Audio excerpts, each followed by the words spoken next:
क्या सलीब पर यसु मसीह मसलूब हुए थे या कोई उनका हम शक्ल मसलूब हुआ था?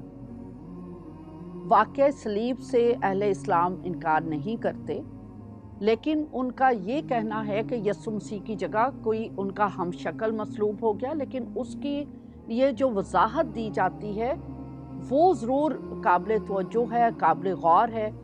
अहादीस के अंदर ये लिखा गया है कि मुख्तलिफ 11 नाम पेश किए गए। मसलन तिताउस को उनकी जगह सलीब दे दी गई, शमौन करैनी को सलीब दे दी गई, या उनके 11 हवारी थे उन सब की शक्ल बदल गई और उनमें से किसी एक को पकड़कर सलीब दे दी गई। कुछ लोग ये भी कहते हैं कि किसी शागिर्द ने अपने आप को पेश कर दिया, या यहूदा अस्करियोती को सलीब दे दी गई। आप 11 मुख्तलिफ नाम पेश कर रहे हैं, लेकिन सलीब से आप इनकार नहीं कर रहे।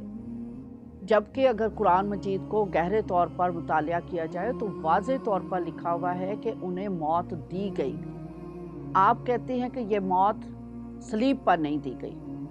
बाइबल मुक़द्दस में तवातर के साथ हमें तौरात में, ज़बूर, सहाइफ़े अंबिया, अनाजील में यसु मसीह की मसलूबियत की पेशनगोइयाँ भी मिलती हैं, और यसु मसीह की मसलूबियत का वाक़यात चारों अनाजील में मौजूद हैं।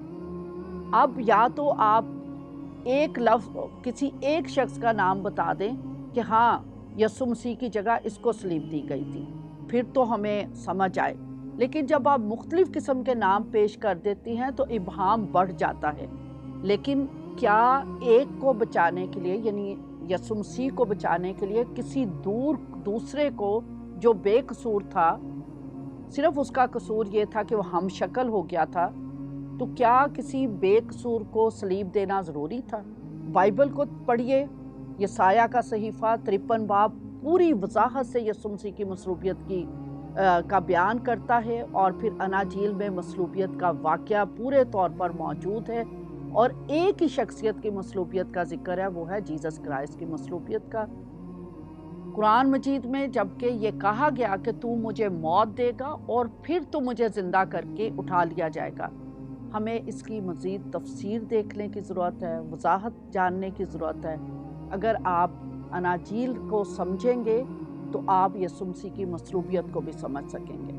अगर आपकी कोई उलझन है तो ज़रूर क्वेश्चन कीजिए, लेकिन वजाहत के लिए ये ज़रूर समझ लीजिए कि जो वजाहत आम तौर पे पेश की जाती है वो वजाहत काफ़ी नहीं है।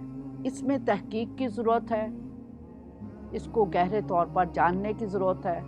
प्लीज़ इसका मुतालिया कीजिए ताकि आप सच्चाई तक पहुंच सकें।